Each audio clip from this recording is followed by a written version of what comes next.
Hi, welcome to Please Advise, a podcast on marketing, growth, and social and environmental impact. I am Sammy Rees, and today we are chatting with Maeve Anderson, the program lead for global sustainability at Fresh Del Monte Produce. I am so excited for this conversation. We are talking about all things environmental responsibility. So we're talking about climate change, we're talking about food waste, and then we're also talking a lot about collaboration and the importance of that when you're building out a sustainability program. It is a fantastic conversation, and I cannot wait for you to jump in with us. So let's go.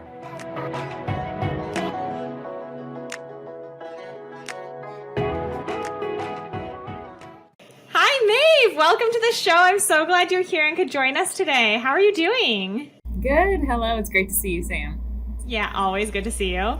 I would love for you to just introduce yourself to our listeners today. Give them a bit of a background of who you are. Perfect. Okay. Hello. My name is Maeve Anderson, and I'm the Global Sustainability Program Lead at Fresh Del Monte Produce. So I've been in this role for around 2 years. Before that, I was in school. I studied sustainable agriculture and climate science at Cornell University.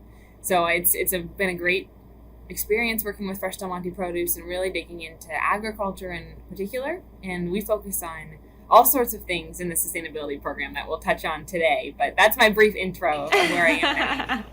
No, I love it. And what a difference from Cornell to Miami, where Yes. Fresh No, Del I know Monte it's is been located. a big change. Yes. So yeah, we're in Miami now, and it's been really great, to work at a big agricultural company. I focused back in school. I researched more about land conservation. So I used to work at the Cornell Lab of Ornithology. So I was a little more bird focused back then. But now, really diving into agriculture, it's been fascinating to see the scope of impact you can have at such a big company. So it's exciting to talk about, and I'm looking forward to digging into the details today.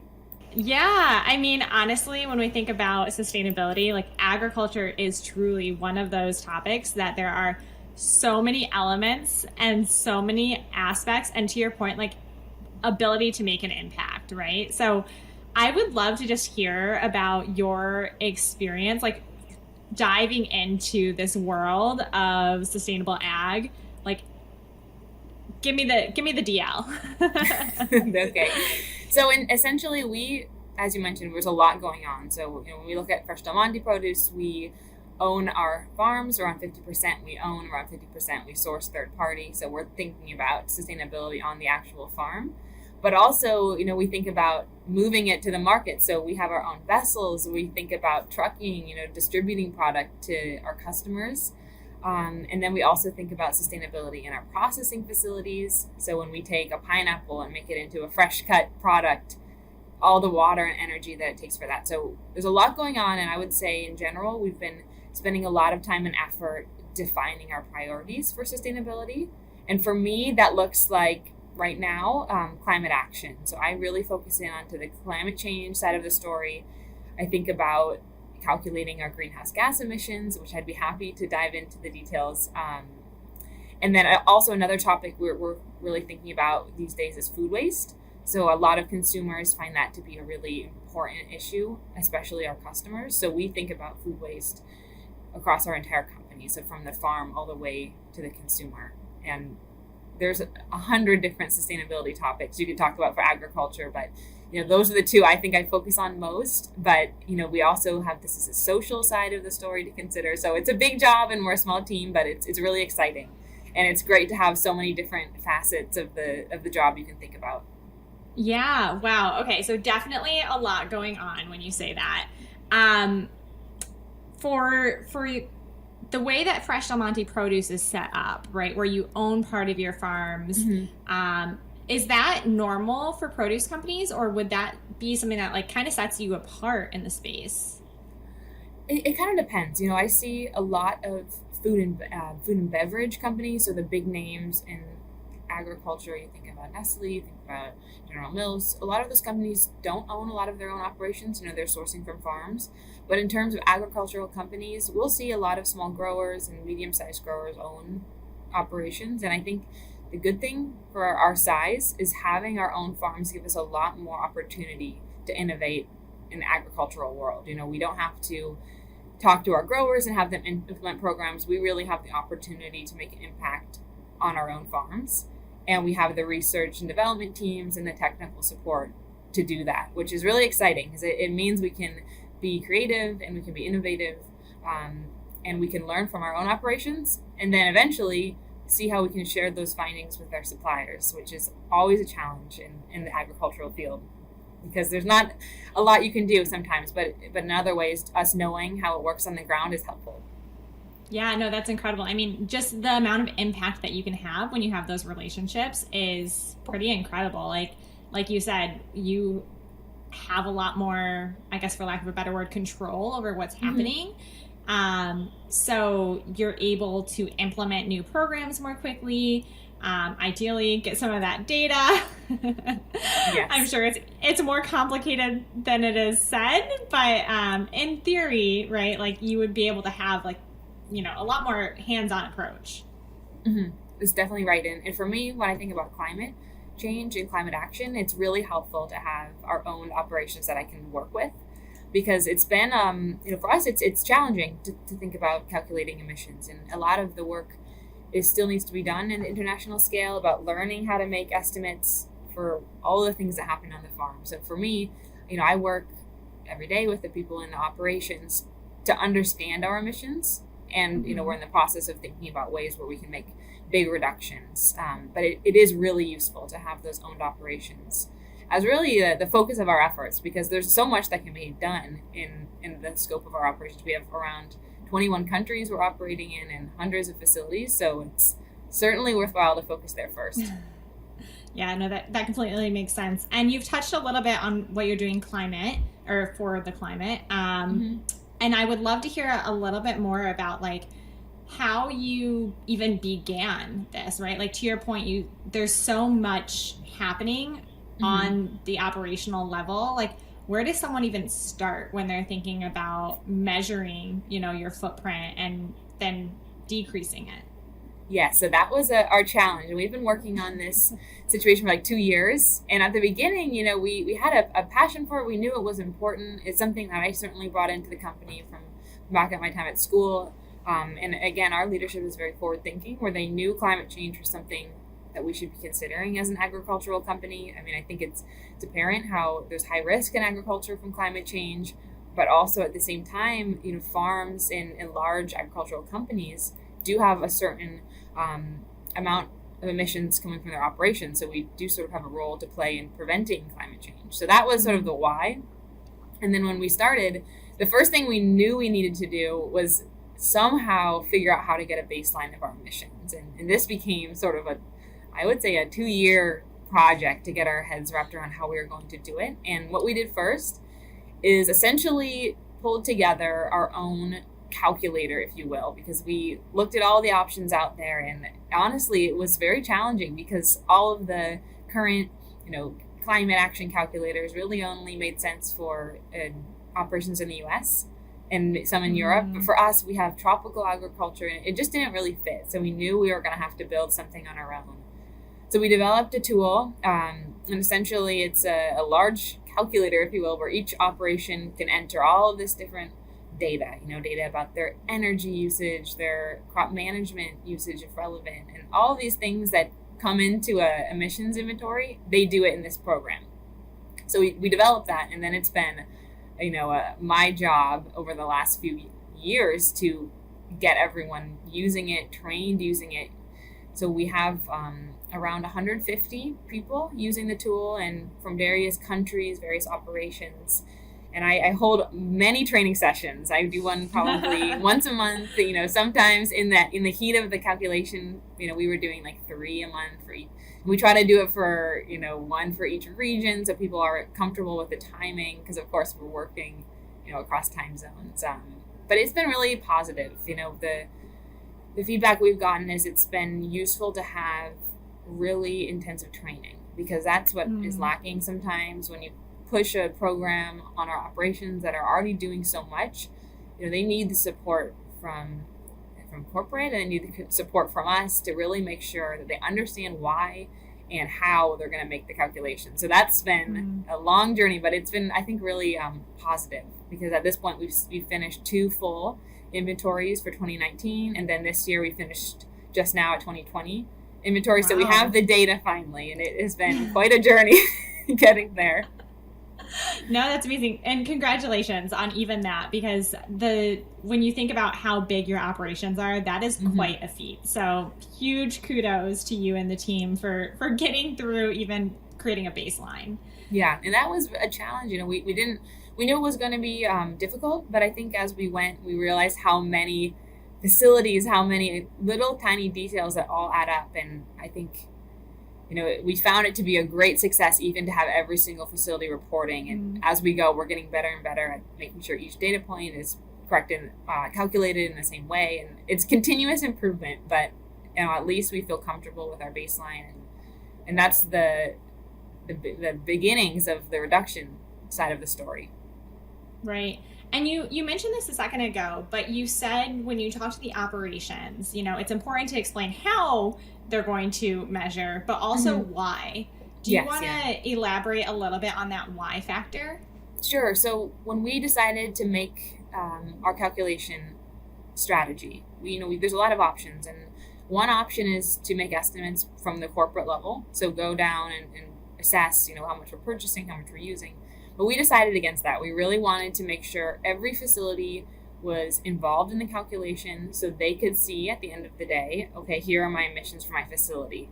And the reason why we made that decision is we felt it was so important to have, buy-in from all these facilities about climate action. And we wanted them to have an understanding of the emissions from their facility because there's so many facilities. We have around 100 and the whole team, if they're involved in the calculation, there's so many people bringing in climate into their day-to-day. And we felt the best way to do this was to have them very involved in the process. And we do that through this tool. We call it the Environmental Action Tool. That's the name of the program. And I really think that was a good choice. We had a lot of people becoming more and more knowledgeable of climate change. When we first started this program, we spent a lot of time teaching about climate change, about how it impacts our production, how it impacts our communities. And I think that resonated with our team. And as they went, they realized how innately connected their facilities are with our emissions. And I think that's very eye-opening.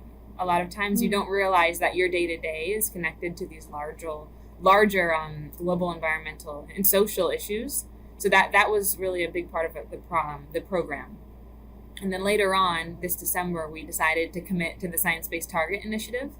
So essentially, and we can talk about that because it was pretty exciting. It was really a big step forward for us, but that helped us really get people to understand, okay, this is a big deal for our company. This is going to be part of our global strategy. It's not just something I have to do in my facility.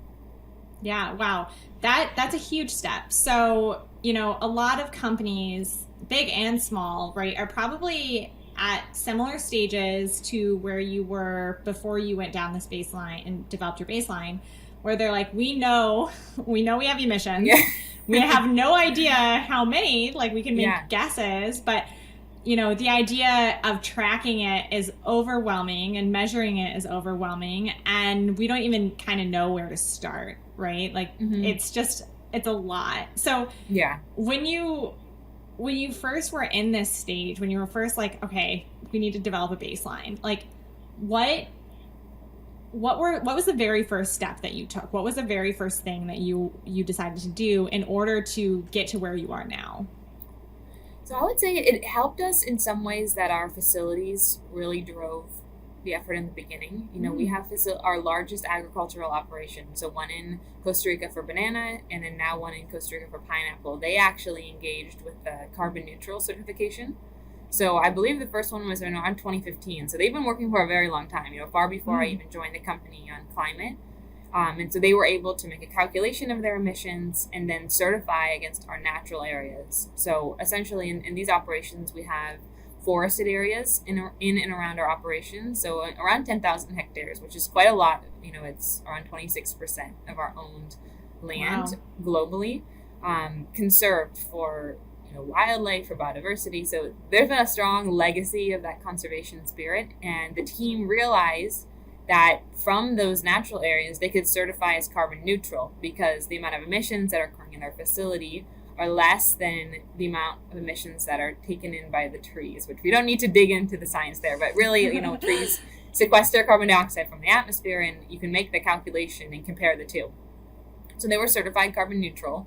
And I think that was a big moment for the company, that climate action, is important. It's something that can signal to our customers that we're forward thinking on sustainability. So when we decided to do the global baseline, we already had that tradition in our company. We already knew that our biggest agricultural operations were very familiar with how to make these calculations. So it was a lot easier to make the case to the other facilities. And again, when we first dove into the global baseline, we just researched and we engaged with third parties. We talked with other industries, other NGOs, to really get an idea of what's out there, because there is a lot out there currently for climate change in agriculture, but you really have to sift through it because, for example, the key guiding documents from the United Nations, they have a lot for agriculture, but not everything you need to make the calculations. So you need to pull things together to make sure that you have the right approach for your own company. Right. So, what I'm hearing is that there was a ton of collaboration, both internally and externally, as you decided to go down this path. Yes. Yeah, I would say certainly, definitely internally with those facilities that are our experts. So I call them our sustainability champions in all of our regions. We have 1 or 2 people in each facility who have really stepped up to the plate to lead the effort to calculate. And so we bring those champions together through the training sessions, but also through regular meetings to share stories, through regions. We like to highlight those facilities that are going above and beyond. And that way we can sort of help each other train on how to calculate our emissions. So we have these experts, we have the people in the facilities that have been doing carbon neutral for 5 years, 6 years.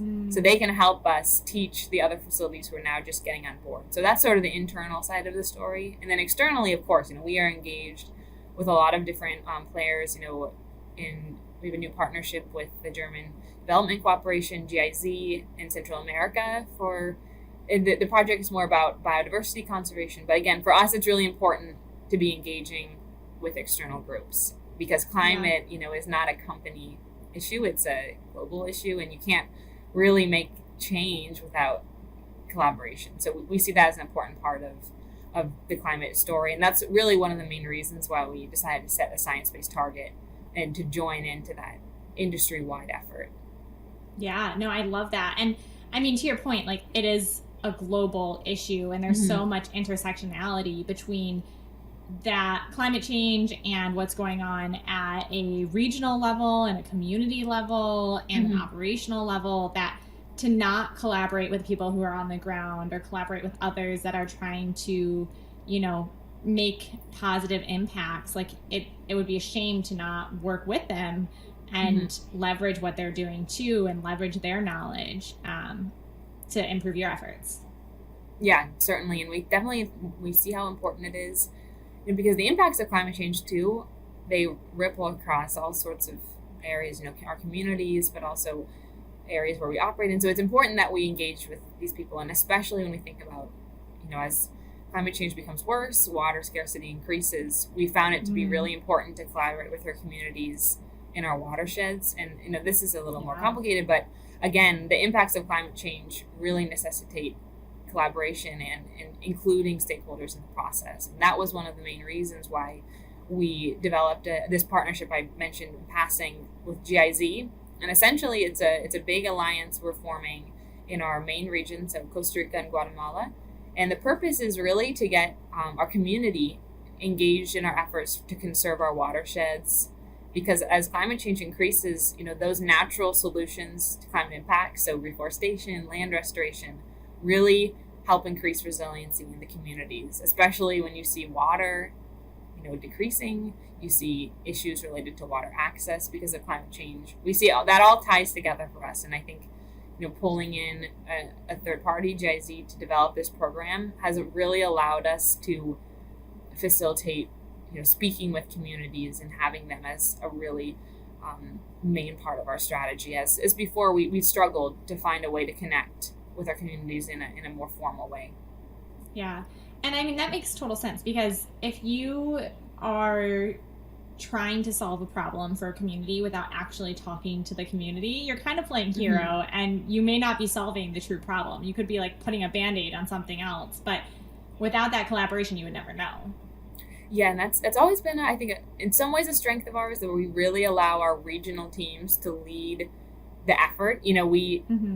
It's somehow a strength, somehow a weakness. We didn't have a lot of corporate programs to start, which is okay. We had our regional teams really driving the effort, and they worked with their communities to evaluate, what needed to be done.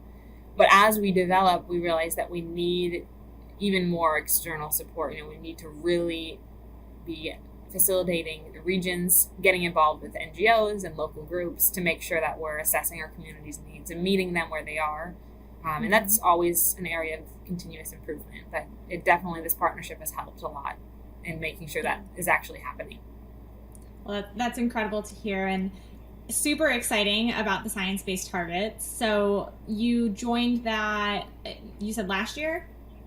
Yeah, so we committed in December. So the way it works is you commit to the Science-Based Target Initiative, and then you have 2 years to set a target. So after we committed, we convened, we have our baseline ready, and we convened a working group on climate action. We have members from across the company, engineering, agriculture, vessel shipping, all of our big players in terms of emissions come together, and we're working to build a roadmap for our science-based targets. So our goal is to come out of the working group sessions with our target set, and then we'll basically submit it to science-based targets for approval. So that's in the works, but that's we have another year or so. But I'm expected to happen soon, hopefully. So it's great. Yeah. It's a great place to be. That's, super exciting to be embarking upon that and to be making those commitments, and exciting to be working with everyone across the organization. Like, I think a lot of people think about sustainability and they think, for your instance, it would be the suppliers, but you just mentioned some really great other elements of like vessel shipping, engineering. Those are big players when we talk about emissions, and the fact that you're getting them involved in these conversations is, wonderful. Yeah, and for us, it's been sort of a necessity. We're a small sustainability team, so that's forced us to really push ourselves to bring in more people across the company. And I think that's really a strength of our program, is we have members from across the company who really consider sustainability to be part of their own jobs. So for us, sustainability is integrated into what we do every day. The department itself falls under research and development, which again has really made it an aspect of the way we work. And so when we need to, we're very efficient at pulling together, for example, people from vessel shipping or from engineering operations to come into the process. So sustainability isn't sort of an external department that does its own thing and communicates what it's doing. We're really part of the everyday, which was one of our goals when we started really developing our program around 2 years ago. Yeah, that's great, because you do see a lot of companies who are like, we're going to start doing sustainable things, and then they pick somebody and they're like, Joe, you are now our sustainability lead, and he's like in a room by himself, like trying to do it, right? That is a very different approach than this collaborative one where it is kind of embedded into your organization. And to what you said, it's part of everybody's job. And I think that's kind of where we would want to get to when we talk about sustainability, is making it so it's part of literally everyone's job every day. Yeah, and for us, we've been going that direction for a long time. I think sustainability, has been part of the company's legacy for a long time. Even since they first acquired some land in Costa Rica for agriculture, they were embedding those conservation practices. But now we're really trying to formalize that. We have all of our vice president level executives setting a sustainability related goal as part of their performance review process starting this year, which was a big step too, because that really helped get commitment from those people and really bring them in and see they know this is part of their job, which is, it's really important, I think. And these days, sustainability, isn't a feel good anymore. It's a necessity, and it really impacts our relationship with our investors and our customers. So we see sustainability as a non-negotiable these days. That's great. Okay, so you're working on science-based targets. Those commitments will be coming in the near-ish term. What else is on the agenda for you from a climate perspective? So for us right now, that's our main priority. We're working to develop our next CSR coming out in August. So that's been a lot of effort, as always, which is really exciting. And as part of that process, we're re-looking at our sustainability goals. So I mentioned a working group for climate, but we're also establishing working groups for food waste, for supply chain responsible sourcing, worker well-being, and I believe those are all of them. Hopefully I didn't miss any, but we have around 6 different topics that we're focusing in on. And their goal here is to just take a look at our current state. And then also, you know what? The last topic was responsible farming, of course. Very important. Of course. Yeah. So those are, we identified those topics as most important. And we did that through a full materiality assessment process where we looked in the perspectives of our investors, our customers, retailers, NGOs, internal employees to get an idea of where we should focus our strategy moving forward. And then those 6 topics popped up, and I realized I again missed the last one, which was sustainable packaging. So there were 6. I think I sprinkled them in, but there's 6 in total. So we're focusing on those 6, and for each of those topics, we're convening a working group. So similar to climate, the groups are cross-cutting. So we have people from various departments across the company, around 8 per working group. So in total, it's like 45 different leaders throughout the company involved in this working group process. So it's been really exciting. It's a time to really take a hard look at where we are and then think about setting goals and making policies moving forward. And we see it's important to keep looking in at our sustainability program and not being stagnant. So we're really focusing in on making improvements right now. And so in the next CSR, we'll be able to release some new goals out of the working group, but also have a better idea of the structure and governance of our programs. And that's a key focus for us right now. We've done a lot of great sustainability work, but we're really focusing in on embedding sustainability in the governance of our company. So that's top of mind in the working group process for all of those different issues that I mentioned sporadically throughout my my list. So, you picked 6 that you mentioned. How did you mentioned your materiality assessment and that you did like a full-on one.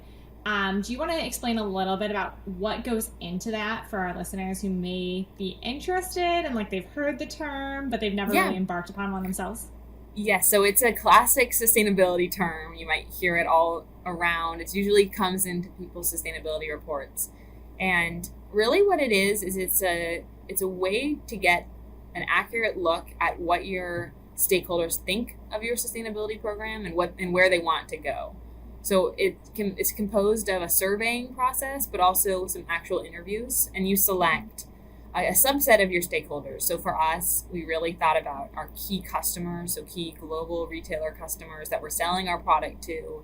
We thought about key industry associations that we're involved with to get an idea of where the industry is looking. We also involved some understanding of how we're scored by our investors for ESG, environmental social governance ratings. But really importantly is our employees. So we surveyed our employees, our leadership.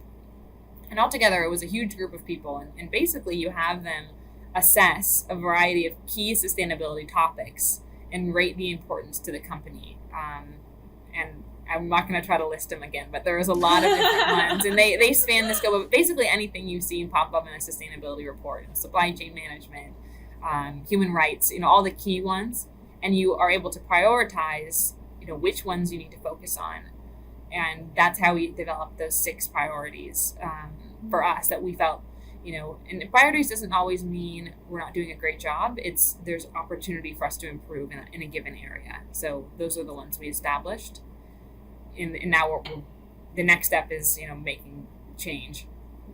Yeah. And I would say too, from my experience in the space and talking to people, it's not just like where you can improve, right? It's also like where you can actually have an impact. So exactly, yeah. For what you said, like, going into food waste a bit, like that's a very obvious area where you have a lot of control. You can have a huge impact there.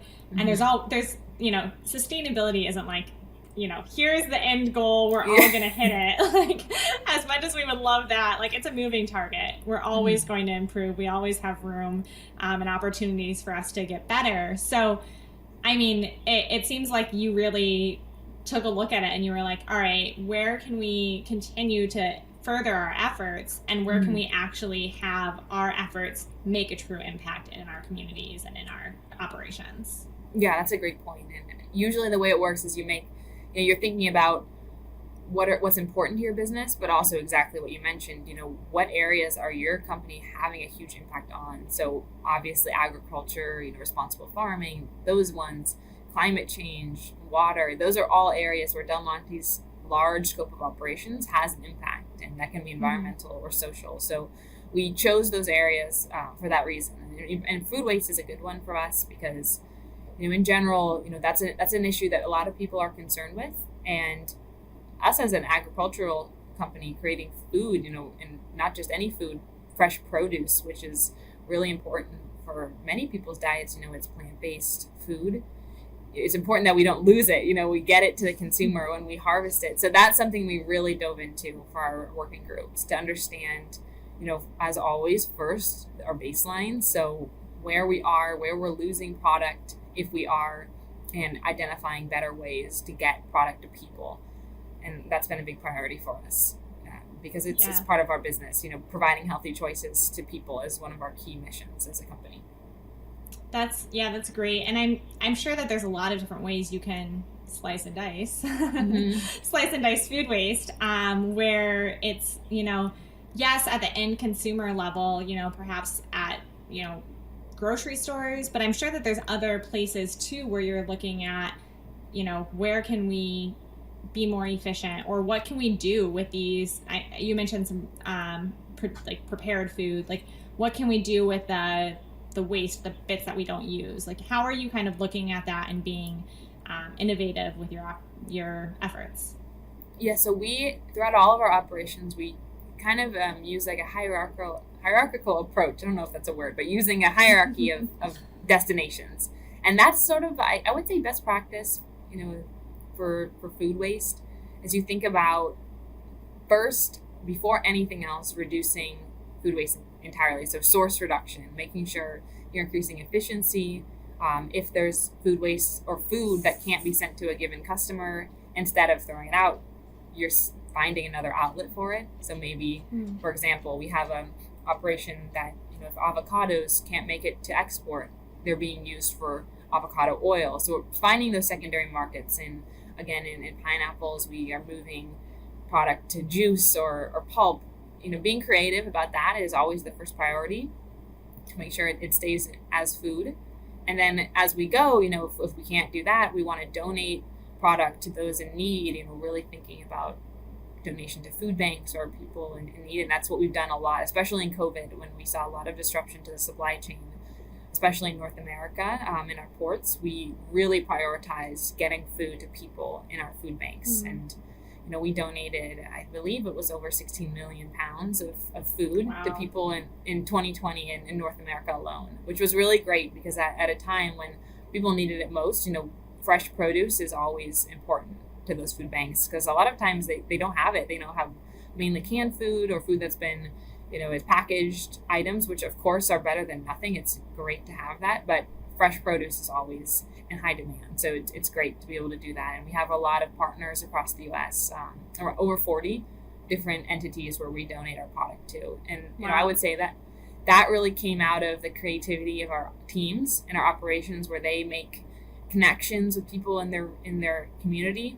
So they find a food bank and they work together, sometimes for over 10 years with the same food bank, bringing food to that entity, which I think is great because it's both a, of course, food waste reduction. We're not sending it to landfill, we're sending it to people, but it has such social benefits, which is really the priority for us. And it's great to see that product that doesn't make it to a retailer has another life for someone who really needs it. Yeah, that's incredible. And when you think about, how else to use food waste, right? Like, what else are you thinking about? Are there like innovative and cool things that you're doing? Are you working with, there's so many startups right now that are upcycling food. Like, what are some of the approaches that you're taking that may be like not the status quo? Yeah, I would say there's, a lot going on in the food waste world, which is really exciting. And, we have a lot of companies reach out to us asking for samples of our product to work with. So there is a lot of things in the works. And, as I mentioned, we have some great alternatives. Are sending avocados to avocado oil, pineapple pulp to frozen product. There's a lot. And then in terms of innovation, there's a lot of programs in the works that hopefully we can announce soon. But in general, I think we're very creative.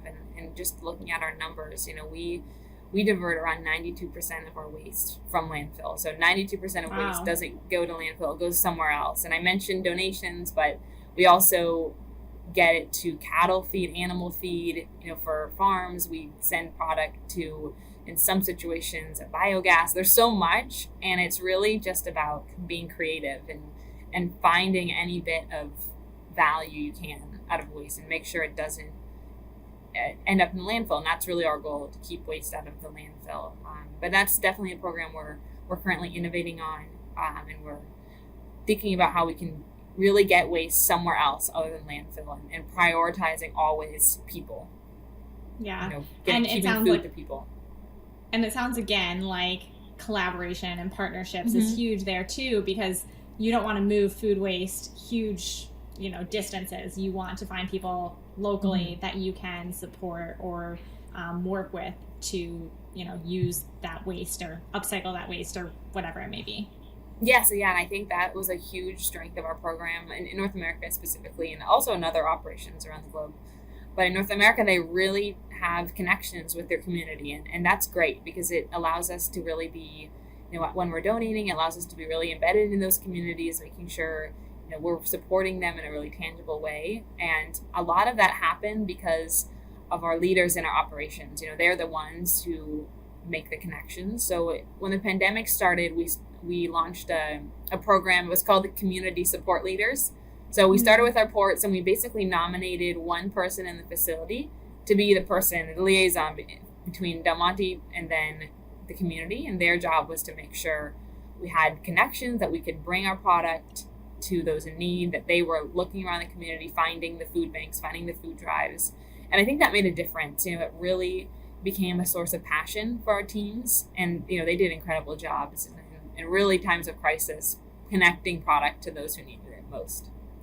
Yeah. And I think, again, like having that collaboration internally, and allowing your team members to feel the impact that they're having on the community and on different people's lives, that must get you so much buy-in from your teams to keep moving and pushing this forward.